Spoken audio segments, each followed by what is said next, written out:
Hello mga katoma, magandang araw po sa inyong lahat. Andito po ako sa Palayan.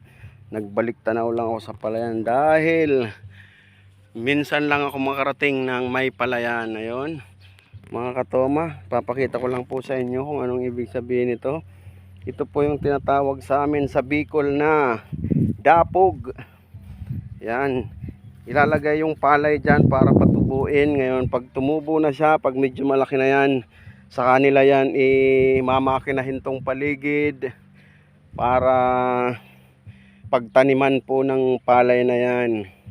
Ayan, maraming salamat po sa mga farmers natin, sa mga nagtatanim ng mga pagkaing Pinoy o kung ano man.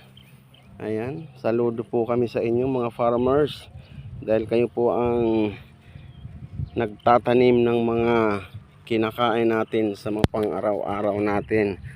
Kaya muli, pinapakita ko lang po sa inyo. Mamaya, mamumulot kami ng kuhol dito. Kung may makikitang mga kuhol. Ayan po. Hello dyan sa lahat ng mga farmers sa buong Pilipinas. Babush!